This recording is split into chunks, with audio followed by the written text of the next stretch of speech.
Bien, ¿qué tal? ¿Cómo están amigos de Infomercado? Nuevamente con más entrevistas para todos ustedes, nuestros seguidores que están en las plataformas tanto de las redes sociales como en nuestros usuarios de la página web. El día de hoy nuevamente nos acompaña el señor Gonzalo Galdós, fundador de los colegios Future School, y con él vamos a conversar sobre el futuro de la educación para el próximo 2021. Muchos hablan de continuar en la virtualidad. Queremos conocer un poco el análisis de un experto en el sector educativo y cuál es la propuesta pues, de Future Schools para el próximo año. Señor Gonzalo Galdós, gracias por estar nuevamente con nosotros.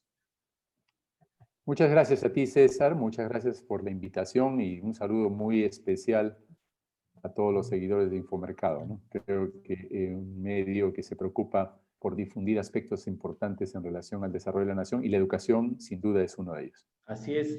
Y bueno, yo quería empezar consultando. Hay muchas cosas de las cuales hablar en el tema educativo para el próximo año. Eh, la primera de ellas es dentro de un contexto internacional, señor Galdós. Se ha hablado en Chile de cambiar la constitución ya, el plebiscito va, y esto empezó en gran parte con, digamos, la discusión y el disgusto en el sector educativo en Chile. Muchos dicen que esto se va a replicar en Perú. ¿Qué análisis han hecho ustedes desde el sector educativo con respecto a estos cambios que generalmente se replican en los países de Latinoamérica? Yo no estaría tan seguro que se repliquen. Yo creo que hay muchos populistas y extremistas que quieren infundirnos ese temor que está sucediendo en Chile o lo que sucede en Venezuela o lo que sucede en Argentina se pueda replicar en Perú, ¿no? Creo que hay significativas diferencias, ¿no? Una de las diferencias, y creo que es un tema central, totalmente subestimado por muchas personas, es el hecho de que tenemos una educación privada de calidad en el Perú, ¿no? En el caso de Chile, la mayor parte de la educación en los tres niveles es educación pública. Y la educación pública es una educación de alta calidad.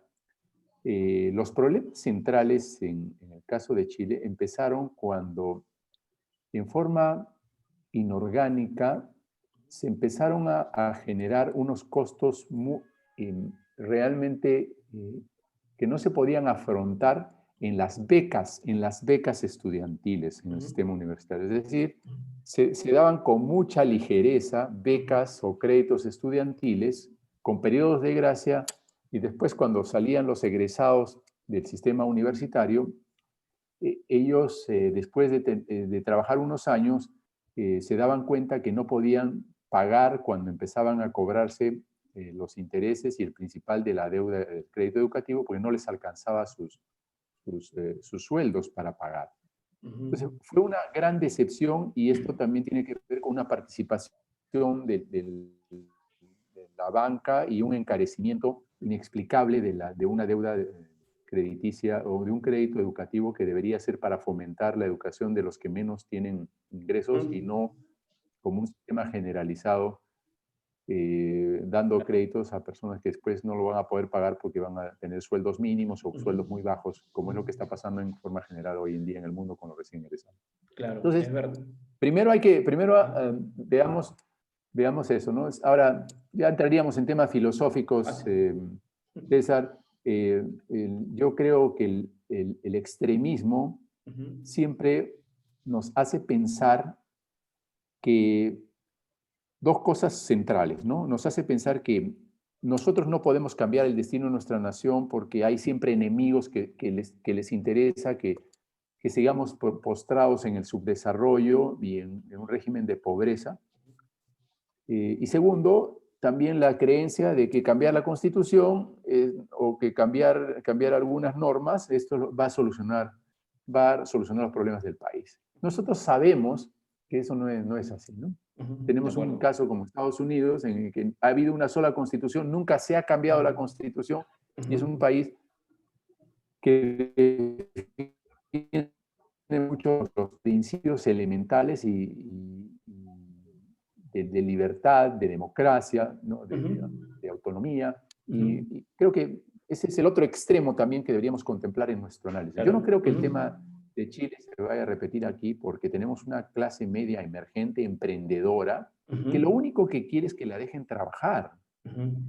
Es una clase media que siente que tiene todo por desarrollar y a veces el Estado es obstruccionista y que no se trata de que hay un problema de dependencia de empresas privadas o multinacionales, ¿no? No sé, en el caso de Chile hay un gran porcentaje de la fuerza profesional que trabaja como dependientes o empleados de empresas. No es el caso de Perú. Nuestra economía es una economía de emprendedores y tenemos que ayudar a los emprendedores como se tiene que ayudar en los países que tienen ese tipo de patrimonio. Tenemos que ayudarlos con capacitación, tenemos que ayudarlos con herramientas, tenemos que ayudarlos con crédito, con formalización. Es la forma que tenemos que ayudar, ¿no? Y uno de ellos es de educación, ¿no? Claro, queda clara su posición. Vamos a ver si podemos retomar en un tema más adelante, que hoy se me viene la pregunta, pero yo quería volver al cauce nacional. ¿Cómo tomaron ustedes el anuncio del Ministerio de Educación de que este año nadie repite, ¿no? Todos pasan. ¿Cómo tomaron este anuncio?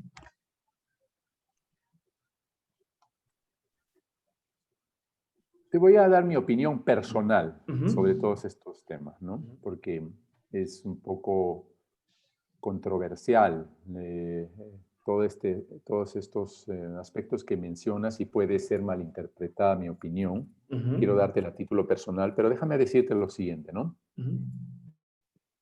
César, pienso que tomé el anuncio del ministro con bastante empatía y con un sentido de solidaridad, ¿no? Siento que no lo quiere reconocer el ministro, pero hay problemas serios, muy serios, dentro del sistema público de educación básica, que han impedido que, a pesar de la buena voluntad y del enorme trabajo realizado por el ministerio y del sacrificio tan grande que han hecho los docentes y toda la parte técnica para tratar de que sea un año lo más llevadero posible desde el punto de vista académico, no se ha podido cumplir con ese objetivo.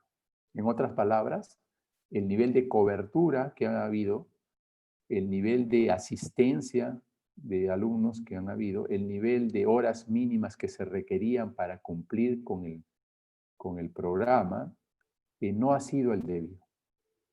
Entonces, hay dos formas de afrontar esa realidad, César. Una es decir, nos ha pasado esto, hemos tenido tanta deserción alta, hemos tenido problemas de cobertura, solamente hemos llegado al 30% de los estudiantes en el país o vía sistemas remotos. No hemos podido cubrir la cantidad de horas necesarias para el mínimo de cobertura del programa. En lugar de decirlo, en lugar de hacer explícito, en lugar de afrontar el problema tal cual, porque eso es lo que haríamos en una institución privada, ¿no? Decimos, este es nuestro problema, este es lo que tenemos que enfrentar, y cómo enfrentamos el problema, ¿cierto? Decimos, ok, vamos a extenderlas, no va a haber vacaciones, vamos a hacer un periodo de nivelación, vamos a trabajar durante el próximo año algunas cosas. Eso es lo que haríamos en una institución privada. No, el Estado dice, esto no hay esto. El año no ha terminado todavía, el año 2020 no va a terminar a fin de año, vamos a seguir trabajando en el 2021, no van a haber desaprobados, vamos a compensar. Y entonces cuando tú le dices a las familias, vamos a compensar, y todas las familias te dicen, pero ¿cómo? Señor ministro, ¿usted no había dicho que era un éxito el programa de Aprendo en Casa? Y había dicho que era un éxito internacional, ¿usted no había dicho eso? Usted no había dicho que fantástico, que todo lo que estaba pasando bien, y que usted no había dicho que había cientos de miles de escolares que se querían pasar del sistema privado al público porque le estaba yendo mal en el sistema privado al público, y ahora dice que no. Esas contradicciones, claro, César, son las que confunden y son las que nos dan una idea equivocada. Y eso obliga a que ese anuncio obliga a que se tenga que reformular lo que ya está establecido en la organización didáctica de todos los años, porque lo que se sospecha es que los chicos, como no han aprendido mucho, para otros dirán, no han aprendido nada, pero van a pasar igual de año. Entonces, ¿qué obliga ese anuncio? ¿A qué obliga? Obliga a reestructurar, a ver, hagamos una separación meridiana, ¿no? Porque una de las cosas que, así como me siento muy solidario y tiene todo el apoyo el ministro de nuestra parte para ver en qué podemos ayudar y cómo podemos apoyar, incluso se le ha planteado la posibilidad de, por ejemplo, cómo ayudamos a los que están saliendo de quinto de secundaria, porque si no van a tener problemas en el ingreso a la universidad, ¿no? Porque no ha podido hacer un año normal. Entonces hay un programa impulsado por algunas instituciones privadas que queremos apoyar a esos chicos en su preparación preuniversitaria. Así como hay la solidaridad, pero entonces lo que vemos claramente es que va a forzar un replanteamiento completo de la estructura del calendario del programa del año 2021, porque en el año 2021 tendrías que hacer el año 2021 como tal y además todo lo que te faltó hacer en el año 2020. ¿Me sigues? Entonces ese sería un año de un trabajo casi, vamos a decirle, no el doble, pero con un tercio adicional de carga. Uh-huh. Sistema público. ¿Ya? Uh-huh. Y aquí es donde viene mi denuncia, César. Como esa es la realidad que está afectando al sistema público y no quiere que eso sea tan explícito, entonces lo que está tratando de transmitir es que este es un problema generalizado, que también eso les está pasando al sistema privado, ¿no? Uh-huh. De tal manera que puede decir, como esto le está pasando a todo el sistema, hagamos esto para todos los colegios y replanteemos, etcétera, ¿no? Uh-huh. Negando la realidad de que la mayoría, no digo todos, pero la mayoría casi absoluta de colegios privados han podido adaptarse al sistema no presencial y han podido darle una cierta normalidad a las clases. Y esto sí se ha dado, señor Galdós, en el caso de los colegios privados, porque han podido acceder a la tecnología. ¿Esa es la única razón? ¿O hay otras razones? Sí, varias cosas, ¿no? Varias cosas. Primero, los colegios privados tienen una capacidad de reacción frente a situaciones imprevistas mucho más rápida que lo que tiene el sistema público. Segundo, tú tienes a tus alumnos dentro de un ámbito geográfico muy acotado. Si tienes un colegio en Arequipa, están tus alumnos muy cercanos, en el distrito, en los distritos aledaños. Entonces, el tema de conectividad no es un problema tan grave porque se soluciona con un dispositivo y si no lo tenías, de pronto el colegio te lo dio, te dio facilidades, lo pudiste comprar y finalmente te integraste, ¿no es cierto? El colegio invierte en una plataforma rápidamente, una plataforma que permite tener un repositorio, un aula virtual, que permite interacción entre los alumnos y solucionas ese tema.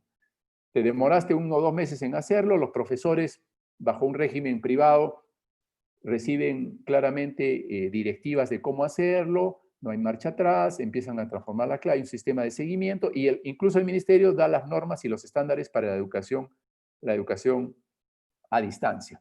Entonces los colegios privados se adaptaron, los padres de familia vieron que la cosa estaba fluyendo, el malestar inicial que había de los padres de familia con relación a los colegios privados se atenúa y luego ven que las cosas están normalizándose y al final solamente queda la sensación de que, lógico, hay una necesidad de socialización, de sociabilizar de los chicos que no se puede atender en forma remota. Se les crean algunas interacciones virtuales y ellos trabajan en grupo, trabajan como el caso de Future Schools, que hay un trabajo autónomo por equipos, utilizando la plataforma Teams. Entonces, los chicos tienen posibilidades de conversar, chatear, jugar, hacer desafíos, retos, hacer proyectos, trabajos. Entonces, eso de alguna forma atenúa su necesidad de socialización, pero claro, no es lo mismo que estar juntos presencialmente en una aula, ¿no? Entonces, los colegios se han adaptado. Y entonces, cuando nos han preguntado al ministerio, hemos dicho, sí, nosotros estamos llevando el año razonablemente bien, dentro de cierta normalidad, y entonces el ministerio dice, no les creo. ¿Y qué hace? ¿Qué crees que hace? Nos pide la base de datos de los alumnos y los padres de familia para empezar a preguntarles a los padres de familia y verificar si realmente es cierto esto. O sea, no tiene ninguna confianza y empieza a supervisar a los colegios más serios, a los más profesionales, a los más rigurosos, los empieza a fiscalizar primero a ellos, ¿no? En lugar de ir a fiscalizar, en lugar de fiscalizar a los colegios públicos, porque por ahí también he escuchado rumores de que hay colegios públicos cuyos reportes de asistencia de alumnos no son reales. Y como hay un tema de remuneración de los profesores en función de la asistencia de sus alumnos, la afiliación de los alumnos, ahí hay también un incentivo perverso y que probablemente los reportes no sean tan sinceros. Claro, entonces, ahí le quería hacer una consulta. Puede ser, ¿no? Que no todos, obviamente, pero la gran mayoría de colegios privados han podido adaptarse por las razones que usted ha mencionado, pero ahí lo que se va a hacer difícil es el filtro, ¿no? O sea, ¿cuáles colegios privados sí han cumplido, o por lo César, menos... se cortó la comunicación. ¿Podrías repetir la pregunta, por favor? Sí, ahí me escucha bien. Le preguntaba, lo difícil va a ser cómo hacer el filtro de cuáles colegios privados no han llegado a cumplir con los objetivos de la virtualidad, ¿no? Por eso es que, digamos, si ya tienen el gran monstruo con ese problema de los colegios nacionales, imagínense los privados que además siempre están en la lupa porque obviamente el servicio es pagado, ¿no? Entonces, ¿cómo se podría hacer ese filtro en el caso de los colegios privados? ¿Cómo lo hacías antes? ¿Cómo evaluabas esto, que los colegios privados cumplieran con el régimen pedagógico, con el calendario anual o con el tema de contenidos? ¿Cómo lo evaluabas antes? ¿Lo evaluabas con algún tipo de pruebas, con algún tipo de pruebas estandarizadas? ¿Lo evaluabas de esa manera? Pero había confianza en el sistema, ¿no es cierto? Había confianza en el sistema. La mejor forma de evaluar eso es a través de la satisfacción de los padres. ¿Tú crees que si los padres de los colegios privados no estuvieran ahora razonablemente satisfechos con lo que está sucediendo, ¿tú crees que esto estaría tan tranquilo el sistema privado? Mira, te voy a dar un ejemplo, ¿ya? Justo lo tengo enfrente mío en la pantalla. Hay una encuesta de Ipsos, que es una encuesta reciente, que se mostró en el CADEX de IPAE acerca del retorno a la presencialidad, donde estuvo además representante del ministerio, y dice lo siguiente, ¿no? Preguntar a las familias acerca de las principales dificultades de los estudiantes de educación básica durante toda esta etapa. Uno podría pensar que son temas de conectividad. No, ¿sabes cuál es el principal problema?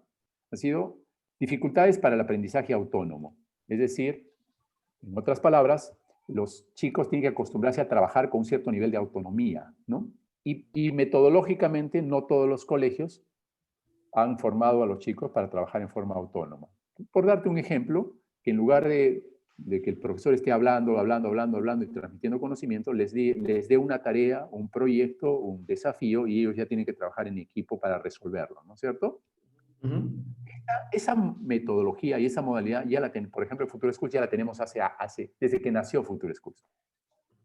Entonces, los chicos, a la hora que les dices que hay que hacer un desafío, hay que trabajar, ya ellos directamente trabajan. Ellos eligen un facilitador, ellos eligen a alguien que controle los tiempos, ellos eligen a alguien para la búsqueda de información, dicen cuándo se van a reunir, a qué hora se van a reunir, quién va a preparar el informe, quién lo va a presentar. Entonces, el aprendizaje autónomo tiene que ser algo que quede como legado de esta etapa que estamos viviendo en la educación. No podemos depender exclusivamente de un profesor, ¿no? Tenemos que ser capaces, todos, de ayudar a los chicos a que desarrollen un sentido de responsabilidad por su propia educación, por su propia formación, César. Esto es fundamental. Y paso a decirte cuál es el segundo tema dentro de la encuesta que aparece. ¿Ya? Recién aparece como segundo tema la mala conectividad. ¿Okay? Entonces, nosotros sabemos que uno de los problemas que ha enfrentado el sistema público no es por razones de mala voluntad, sino que no ha tenido suficiente conectividad. Hay zonas del país que no tienen conectividad. No solamente no tienen conectividad el chico en su casa, sino que ni siquiera el pueblo más cercano, ni el pueblo más grande cercano a su casa, tiene conexión Bueno, y de Internet. tampoco tienen el aparato, ¿no? Una No, computadora, ni una tampoco tienen tablet, ni el celular. dispositivo. Ujú, Claro, que ese es otro tema. Se ujú, ha hecho muchísima publicidad para comprar los dispositivos móviles, etcétera, las tablets, pero primero hay que poner la conexión, porque ¿de qué te sirve una tablet si no tienes conectividad? ¿No? No vas a terminar utilizando la tablet para hacer videojuegos, para hacer juegos que estén instalados dentro de la tablet. ¿Ok?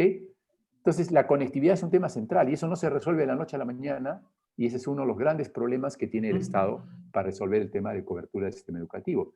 ¿Ya? ujú, Entonces, súmale eso. Y acá viene lo más importante, ¿no? ajá, No ha habido un problema con profesores. Yo tenía, te confieso, de todo este trabajo durante la cuarentena y durante la pandemia, era que los profesores no reaccionaran lo suficiente para convertirse de instructores discursivos, se convirtieran en facilitadores, en motivadores, en coordinadores del trabajo de los chicos a través de los medios remotos, pero eso no ha pasado. Tanto los profesores del sistema público como los profesores del sistema privado se han adaptado maravillosamente. Por fin han hecho ese salto digital, esa transición digital que tanto les pedíamos anteriormente, ¿no? Y la han hecho impulsados por la situación, ujú. porque su amor por los alumnos ha podido más que sus temores con la tecnología, que sus temores ancestrales con el tema de convertirse en facilitadores, ¿no? Ujú. Entonces, aparece en la encuesta como tercer aspecto el tema de los docentes, docentes que carecen de habilidades para la educación, pero no aparece con la, con la importancia de las dificultades para el aprendizaje autónomo o la ausencia de mala conectividad o la ausencia de Ujú, equipos inadecuados, ¿no? ujú. Ahora, Y lo sí. último que aparece en esta encuesta, y te lo comento, dice que las dificultades de los estudiantes han dicho que una de las dificultades que tienen es el poco involucramiento de los miembros de su hogar en apoyarlos durante esta pandemia. En otras Ujú, palabras, todos tenemos responsabilidad mientras dure la pandemia y mientras no podamos regresar a la normalidad de las clases presenciales, ujú, todos tenemos responsabilidad en que funcione el sistema educativo. Los ujú. profesores, los promotores, las autoridades, los propios estudiantes haciéndose cargo de su aprendizaje, pero también los padres de familia, pero no siendo profesores sustitutos como lo conversamos En en la la entrevista entrevista anterior. anterior, Sí, sí. no, sino Ujú. confiando en los chicos, guiándolos un poquito, apoyándolos cuando de pronto quieren una orientación, pero apoyándolos emocionalmente también, porque este aislamiento es una de las cosas que más ha afectado es en el tema de aislamiento. Entonces, Claro. con eso te estoy diciendo que no es el problema, no es como quiere plantearlo el ministerio, que es un problema generalizado, ¿no? Ujú, Que tenemos que replantear un poco el año 2021, sí, lo tenemos que replantear.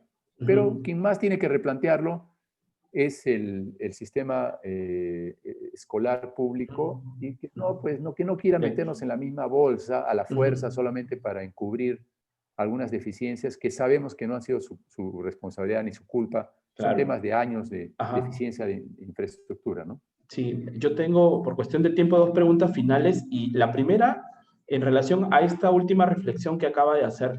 Hay ya muchos colegios, bueno, algunos colegios en realidad están planteando seguir en la virtualidad. Eh, ¿Es lo más, digamos, recomendable para el 2021 seguir en la virtualidad, teniendo en cuenta que también lo mencionaba usted, que pues la virtualidad no va a reemplazar, ¿no? Al contacto que tiene que haber entre profesores, alumnos, administrativos, toda la comunidad escolar? Pero teniendo en cuenta hoy, 29 de octubre, ¿es recomendable seguir en la virtualidad el próximo año escolar? Mira, primero hay que ser humildes. La pandemia nos ha enseñado a ser humildes. No hay nadie que tenga una bola de cristal y nos diga cómo va a ser la situación en marzo del 2021. Cualquiera que esté especulando con eso, en realidad está haciendo un acto bien osado y probablemente negligente e irresponsable. ¿Ok? Primero hay que ser conscientes que hay mucha incertidumbre todavía y que tendremos que ir tomando decisiones a medida que las cosas vayan avanzando y viendo si no hay un rebrote, viendo cómo va la pandemia y cómo va nuestra capacidad de gestionar. Primero, eso primero que nada. Segundo, hay instituciones que tienen la capacidad de, por espacio, por infraestructura, por recursos, de poder generar todos los protocolos que sean necesarios para reducir el riesgo de contagio en los colegios, ¿ya? Pero esas instituciones, de esa capacidad, de ese espacio, etcétera, son las menos en el país. César, esto es importante, ¿no? El riesgo no baja a cero. Ninguna institución puede garantizar que no vaya a haber un contagio dentro del colegio. Lo único que podemos hacer todos nosotros, con el mejor esfuerzo y con los protocolos, es reducir el riesgo de contagio. ¿Ok? Reducir. Eso significa que no deberíamos ser absolutistas, ¿ya? En el sentido de decir, ok, todos regresan el 1 de marzo, todos regresan a las aulas y les mido el aforo y punto, y ya verán lo que hacen, y no, sino que tenemos que dejar cierto margen de maniobra, flexibilidad. Instituciones que acuerden con sus padres regresar con un aforo de 50%, regresar en forma progresiva dos días a la semana, 3 días a la semana, en horarios segmentados, y continuar una parte virtual, una parte no presencial. Creo que deberíamos dejar que cada colegio adopte y acuerde con los padres de familia la mejor modalidad, porque esta es una decisión conjunta. Creo que no le compete al ministerio decir que se arriesguen obligatoriamente todos los escolares a contagiarse en el colegio. Creo que no les compete a los colegios decir lo mismo. Creo que los padres de familia son los primeros que tienen que ser consultados acerca del riesgo que quieren tomar con sus hijos. Y eso no lo puedo cambiar a base de encuestas sesgadas, como creo que en este momento está pasando, que la necesidad que tiene... A ver, esto no quiero que suene una crítica, solamente es una reflexión. Como el sistema educativo escolar público no puede gestionar adecuadamente la educación a distancia, porque hay un problema de cobertura y hay un problema de deserción importante, y hay también un tema de horas, como no puede hacerlo, es natural y es legítimo que quiera regresar a la modalidad de presencial lo más rápido posible para poder compensar rápidamente las deficiencias que puedan haber este año. Es comprensible, es legítimo, me parece bien, ¿ya? Así que, pero que lo diga. Necesitamos en el sistema público volver, pero que no esté tratando de ir en forma lateral, así elíptica, para decir, no, me lo están pidiendo los privados, me lo están pidiendo los padres, lo reclama todo el mundo, o en Uruguay está pasando eso, cuando en Uruguay prácticamente no había pandemia, en Uruguay ya todos volvieron a las clases y no pasó nada. Miren, estamos grandecitos y estamos maduros y estamos experimentados lo suficiente para que no haya ese tipo de manipulación. Entonces, los problemas educativos hay que ponerlos sobre la mesa y hay que solucionarlos como corresponde. Y justamente por ahí va mi consulta final, señor Galdós. Así como la primera pregunta fue de coyuntura, esta última también. Ya entramos al periodo electoral. Nuevamente, seguro, el tema educativo va a ser uno de los caballitos de batalla de muchos políticos que quieren entrar a la presidencia o al Congreso de la República. ¿Por dónde debería ir un debate serio en el tema educativo en estas elecciones? Para empezar, si me permites hacer solamente un recordatorio a todos los amigos que nos escucharon en la primera entrevista.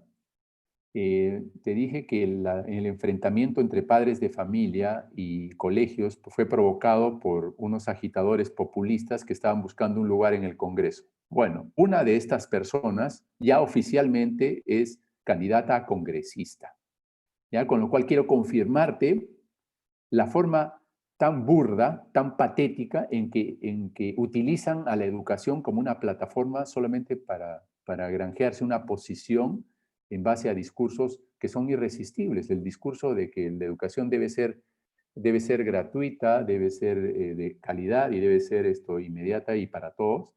Eso ya lo venimos escuchando, así que ya no, les pido a todos que no sean tan ingenuos en pensar que hay un desprendimiento y una batalla por los padres de familia y por los chicos, con el fondo es solamente por sus propios intereses de esta gente populista.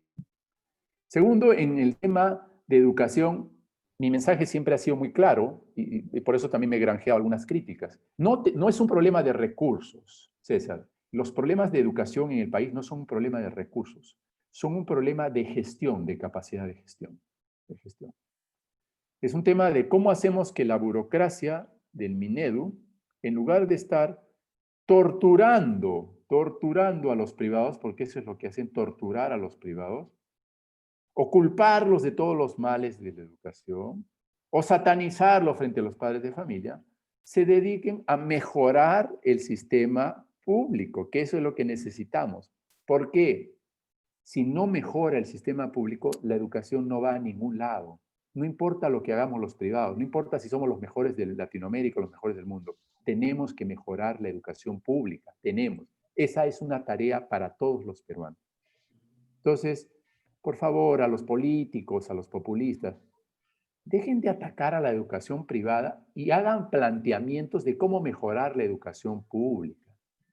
Por favor, ahí la educación pública alberga a 2/3 de todos los escolares del país y alberga una cantidad importante de estudiantes de educación técnica y de educación universitaria. Hagan planteamientos de cómo volver a recuperar el sitial que tienen las universidades emblemáticas de este país, que siempre fueron envidia de la región y fueron la máxima aspiración de todo egresado de educación escolar pública o privada, entrar a la UNI, a la San Marcos, a la Agraria, a estas universidades era la máxima. Volvamos a darle el brillo a esas instituciones. Hagamos que